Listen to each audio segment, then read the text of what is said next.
All right, it's already week 7 of the NFL season. And man, it's going by way too fast. But I'm going through, I'm picking all 15 games on the slate this weekend against the spread. No more dragging it out. Let's hop right on into it. All right, first up, Thursday night football. We have the Pittsburgh Steelers traveling to the Cincinnati Bengals. Bengals getting 5.5 points here at home. I just think this is a bad spot for Cincinnati. I don't really know what to do with them. They've kind of looked better on defense the last 2 weeks. Joe Flacco was interesting. Now he's already faced the Packers this season, so maybe that helped. I don't think the Browns have played. No, they haven't faced the Steelers yet since he was just traded from the Browns. So has another prep on the Steelers there. Still learning the offense. I do like that he can just feed the ball to Jamar Chase and T. Higgins. That being said, Pittsburgh, not the most impressive 4-1 team you'll ever see, but they do just find ways to win football games. Flacco's old. The offensive line isn't great. Their defense has been feasting the last few weeks. Rodgers and the boys do enough here in Cincy on Thursday. I expect a close game, but I think 5.5 is just enough. Pittsburgh wins this game by like 6 or 7, enough to get the dub in Cincy. All right, we got another London game on deck. We got the Jaguars and the Rams. Jaguars designated the home team, getting 2.5 points here. Rams, big question marks now, not looking like we're going to see Puka Nacua, and you shouldn't play Puka Nacua. He's got the banged up ankle. Give him some more rest out there. This Rams defense, though, is ferocious, and this Jags defense is pretty damn good, too. So I think this is going to be an ugly, low-scoring game here. I just cannot, in good conscience, trust this Jaguars offense. Like, Trevor Lawrence was so shit last week against the Seahawks. Man, like, he must have left his body and to beat the Chiefs on that Monday night game. But again, he did, like, trip and do a somersault. They had a 100-yard pick six. Devin Lloyd's also banged up for the Jags. That hurts, too. So bodies hurt all around. I think it's just enough for the Rams to get it done, though. I didn't love what I saw against Baltimore, but 2.5. Weird London game, close, low-scoring game. Pretty much just have to win this game. I'll take the Rams minus 2.5 in London. All right, the New Orleans Saints traveling to the Chicago Bears. Bears coming off a short week here, but they are at home, laying 5.5 points to the Saints. Look, I don't think the Saints are the worst football team in the league. They're not good, but they're not a complete dumpster fire. They've been real feisty the last few weeks. And Chicago's been kind of bad. They've been feasting with this defense, forcing turnovers, but should have lost to the Raiders, should have lost to the Commanders. They do win both those games, so you get some points in my book for doing that. But the defense has been the key here. Offense still struggling. Now the Saints outside, out of that dome, I think that's where it's going to get a little bit out of hand. 5.5's a little bit scary here. I think this could be a 3-point game maybe. I'm going to bite the bullet, though. I'm going to swallow the 5.5 with the Bears here. I think the Saints keep this close. I think they keep it competitive. But ultimately, the Bears do enough to cover this spread and be winners of 4 in a row. It's not about how you start. It's about how you finish Chicago here in week 7. All right, Miami Dolphins traveling to the Cleveland Browns, and Cleveland's laying 2.5 points at home here. This is really, really scary. Both these teams are awful. Dylan Gabriel's not it. He's the check down king, which isn't the worst thing in the world. This Dolphins defense is really bad, though. I think Cleveland's going to have a field day running the football, and this Browns defense is still pretty good out there. And there's just weird stuff going on in Miami. Like Mike McDaniel's wearing capri pants still. He's got to like admonish Tua for like the shit he says at the podium. Tua's not a leader. This team is bad. We know why Tyreek Hill was pumping his fist after his knee got snapped off his body, because he didn't have to deal with this shit team anymore.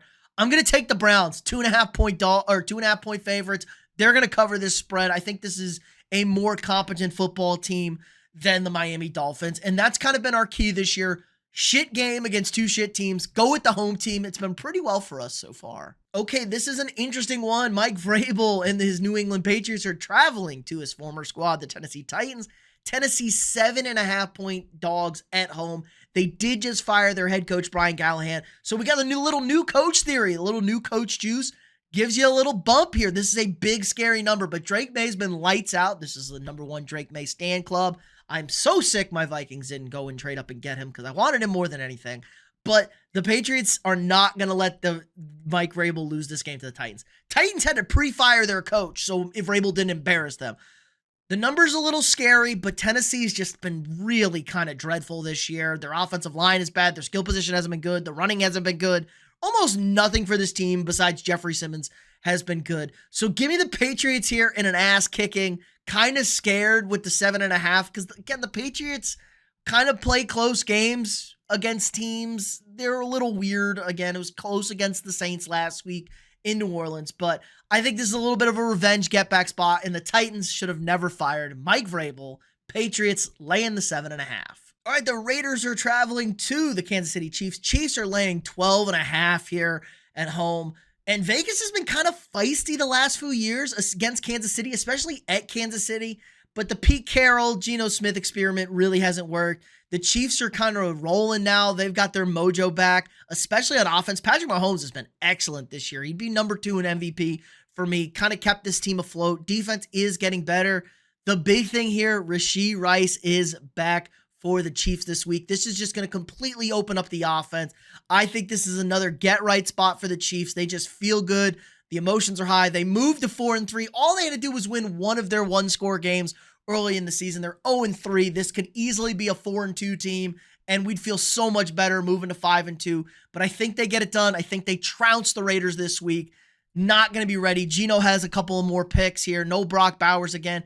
Ashton Genty's been a bright spot, but the Raiders just not up to snuff for the Chiefs this year. All right, the Philadelphia Eagles traveling to my Minnesota Vikings. Vikings coming off a bye, Eagles coming off of a dreadful loss against the Giants last Thursday. So both teams well rested, and this is the make it or break it game for the Eagles this year, man. It feels like things are going really south really fast. The Vikings, on the other hand, this is a game that you really kind of have to win here. We don't know what the quarterback situation is going to be like in Minnesota. It's probably Carson Wentz. JJ McCarthy's not 100% healthy yet. The offensive line is still pretty banged up in Minnesota. The defense is healthy, though, so the defense should be at full strength here for Philly. This is going to be an ugly, sloppy game. I just think Philly's going to have enough will to maybe control it, maybe get the run game going a little bit better, and Minnesota's offense is going to struggle to protect Carson Wentz or JJ McCarthy. So as bad as this thing is, I'm going to take the Eagles minus 1.5. I think it's an ugly game. Eagles win like 17, 13, something like that. Maybe it's 20-17 here.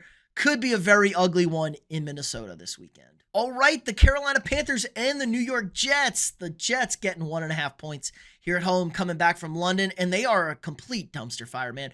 Justin Fields is so bad. He is so bad. I try to warn everybody. Justin Fields is not a good quarterback. Aaron Glenn is also not a good head coach. His game management has been atrocious. This team looks so much worse than last year. They did finally get a turnover, though. Good for the Jets. Panthers, though. Winners of 2 in a row. They're 3-3. Like, the Panthers actually good. Problem is, they're really good. They've been a lot better at home than they have been on the road. They've been one of the worst teams in football on the road this year. That's where the 3 losses are. But the Jets are so bad, I think the Panthers are going to be able to run the football. Rico Dowdle has been awesome for them this year. It's helped Bryce Young out. Tarek McMillan finally got into the end zone. The passing game is getting better. The defense isn't as bad as it was last year. They're not good, but they're better than they were last year. So I actually like the Panthers this week. I know a lot of people do. A zag spot here maybe for the Jets getting their first win. I just trust the Panthers to run the football, especially close, late in this game. The Jets will jet it up. Like, they'll turn the ball over, they'll miss the game-winning field goal, something for the Jets to jet it up. So, give me the Panthers minus 1.5 in Week 7. All right, Giants traveling to the Denver Broncos. Denver laying 7.5 here. Giants coming off of an all-time high win against the Philadelphia Eagles. They'd had 10 days off. But it's the Giants. They did also just lose to the Saints here. Denver's been looking great. They're 4-2. But it's been a little sloppy lately. The defense has been excellent. 9 sacks last week against Justin Fields. Like, they killed that poor man. Was it 9-7? Might have been 100. I don't know. Over there. But they're killing him. The offense just hasn't been as good for Denver. They can't really run the ball, and Bo Nix has clearly taken a step back. Now, this Giants secondary is not great, but their defensive line is excellent. They've been great at getting after the quarterbacks. They can shut down the run. I think there's going to be a lot of pressure on Bo Nix here.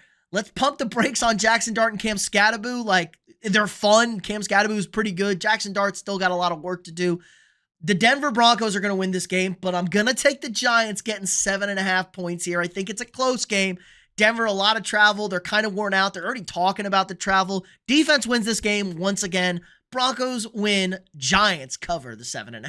All right, the Indianapolis Colts traveling to the LA Chargers. This is a really fun game. in this one. Both teams good. Chargers hopefully getting a little bit healthier here. My biggest concern with this one is the Colts secondary. I think the Chargers are going to be able to throw the football and kind of their lack of pass rushing there with this beat up Chargers O-line. Justin Herbert's running for his life, but they are going to be able to run the football against LA, keep some time of possession. Daniel Jones has been really good this year. This is going to be a gritty, grinded out kind of game. I think kind of a fast game. I think both teams are going to try and establish the run, go on some nice drives here, chew up some clock, maybe keep the ball away from the other one, shorten this game up, as weird as that sounds. I think the Chargers are going to win this game. I like the Chargers to win this game, but I'm going to take the 1.5 here with the Colts. This could be a 1-point win for the Chargers. They do like to finish it down the stretch. I'm a believer in this Colts team. Besides their back end, like this is not an elite team. I don't think they're a Super Bowl contender, but this is a damn good football team that's going to win a lot of games and be competitive most weeks in the NFL. Okay, the Dallas Cowboys are hosting the Washington Commanders. Cowboys getting a 1.5 here at home. And this is kind of like a huge spot for both of these teams. Washington 3-3, Dallas 2-3-1. Both teams need a bounce back. Both teams should not have lost the games they lost. Cowboys lose to the Panthers, and the Commanders fumble away the game against the Bears on Monday night here. Thank the Lord that the Cowboys defense is awful. The Commanders offense is going to be in a get-right spot here. But the Commanders defense also is not really that good at all. They're actually pretty bad, and the Cowboys have been great on offense. Dak Prescott has been slinging the rock out there. They kind of lost the run game. They were running Javonte well. George Pickens has been pretty good this year without CeeDee Lamb. CeeDee's back this week. So let's see what this offense looks like. This is going to be a fun, high-scoring game, I think, in Dallas, indoors, 4 o'clock window. Let's light it up here. I'm actually going to take the Commanders, though, to get it done. I think just Dallas doesn't quite have that edge to win these games late. This is going to be a fun one, though. I expect a lot of points. It's going to be back and forth. They played a couple of crazy games last year as well. So give me the Commanders -1.5 here on Sunday. All right, Green Bay is traveling to Arizona. Arizona has now lost 4 in a row. Green Bay 3-1-1. And I've been kind of not on Green Bay all this year. Call me a hater, what you want. Their defense is good. Their run defense is excellent. It's tops in the league in run defense. The pass defense kind of sus back there. And they haven't quite gotten pressure on the quarterback like they were expecting to. And that's where their vulnerabilities have been on the back end. We knew this defense needed to be able to get after quarterbacks if they were going to cover up for their DBs out there, which they haven't quite done after the first few weeks. Now, Arizona's really banged up. Kyler Murray limited in practice. I think Murray is going to play in this game. They really don't have much running back help, like Michael Carter, Bam Knight over there. Marvin Harrison Jr. out with a concussion. They do have Trey McBride there. So this is, again, going to be an ugly game, even if Brissett played, because Brissett looked good against a shitty Colts defense. The Cardinals defense is pretty good, though. They've been pretty good this year. Packers offense, nothing to be afraid of, kind of but they did get Josh Jacobs in the ground game going here. I think the Packers cover the 6.5, probably win this game by 7. Packers fans left like, hey, we won, feeling good. But everyone else is just kind of like, again, another very unimpressive win for the Packers. So give me the Packers -6.5 here. A nice cover, but again, always leaving us wanting more. All right, the Atlanta Falcons traveled to the San Francisco 49ers for Sunday Night Football. And whatever Mike Shanahan and John Elway did, whatever deal with the devil they made, Kyle Shanahan and the 49ers are paying the repercussions because this is the most cursed team in football. Literally, the entire team is dead. George Kittle should be back this week. They lose Fred Warner, though. I am concerned what this defense is going to look like without Fred Warner. But Atlanta outdoors is like the least trustworthy team in the NFL. They've been really good. They look great on Monday night at home against the Bills. This has been the #1 defense EPA this year. The Falcons defense has been awesome, man. Guys are not talking about it enough. They spent a lot of draft capital on those pass rushers. Bijan's been excellent. Michael Penix is kind of fine. Not great, not bad. He's just kind of whatever. Again, hasn't even started a full season. So I do like the 49ers to cover this, though. 1.5 here. I'm going to take the 49ers. Christian McCaffrey, somehow the healthiest player on this team, maybe. Brock Purdy should be the starting quarterback this week. If not, McCorkle's been good. Mac's been fine. They've been fine. I just don't think I can trust the Falcons yet outside. Like, outside, away from home, on the road. Let's see it. We saw it once. They got bitch slapped by the Panthers. So I'm going to take the 49ers here, but prove me wrong, Atlanta. Prove me wrong. Okay, this is #1 and #2 in my power rankings. I have the Tampa Bay Buccaneers going to the Detroit Lions. Buccaneers getting 5.5 points. This is a big number here, but this is a really big bounce back spot for the Lions. They feel like they should have won that Chiefs game, and Detroit is a different beast at home than they are on the road. And Detroit, when they play good defenses this year, they're 0-2. They're 0-2 against the Chiefs. They've lost to the Chiefs and the Packers. The only two good defenses they face. Tampa Bay's defense really isn't that good. And on top of that, this offense is so banged up. Now, Baker, where there's a will, there's a way. He's going to find a way to score 27 points in this game. It's just ridiculous how good Baker is out there. Mike Evans should be back there. We don't know what the Bucky Irving status is. Probably no Bucky Irving this week. Hopefully Bucky plays. Offensive line still banged up. I think it's just too many injuries here. But this is a big, big number. I think Detroit gets cocky, full of themselves, and they go and try and run this score up against a beat-up Buccaneers team. Lions win this game, and they cover the 5.5. I'm not taking anything away from the Buccaneers, though. All right, and the final Monday night game in Seattle, we got another doubleheader on Monday night. So stupid. Seahawks laying 3.5 points at home against the Houston Texans. Houston's coming off a bye. Seattle looked really good last week with a beat-up defense against a really, really terrible Jaguars offense. So once the Seahawks get their defense back, it's good for them. Their defense has been excellent this year. We gassed them up. The big question is here, the Seahawks offense. Sam Darnold's been really, really good this year when he's force-feeding Jackson Smith and Jigba. I want to see what this offense looks like when teams actually start covering in Jigba and make them throw to somebody else, because it's Cooper Kupp out there and like A.J. Barner. Let's see what Darnold's going to do. Houston's defense has been excellent. They've been really, really good. This is a Super Bowl caliber defense. Their offense has just been dreadful, but they had a couple of get-right games before the bye. I'm interested to see if that carries over. I think Seattle wins this game in a close one, but the 3.5 is a little too rich for my blood. I'm going to take the Texans, getting 3.5 here. I think it's a close game. Seahawks win this game by Jason Myers' field goal. I think we could have that. You know, we have the Sam Darnold lose the game on the last drive, or Sam Darnold leads the game-winning drive. I think he's going to lead the game-winning drive this week against Houston. Low-scoring, ugly game on Monday night in the Pacific Northwest. All right, that's going to do it for us this week. Let me know down in the comments below what you guys thought. Who are your favorite picks heading into week 7? If you guys haven't already, hit that like button, subscribe to the channel. We got daily sports content for you guys. If you want to support the channel more, sign up for a channel membership. You got all sorts of access to cool and exclusive perks. Helps support me, allows me to keep making this great content for you guys every single day. Check out the links down below. Again, like, subscribe, and share, and I'll see y'all tomorrow.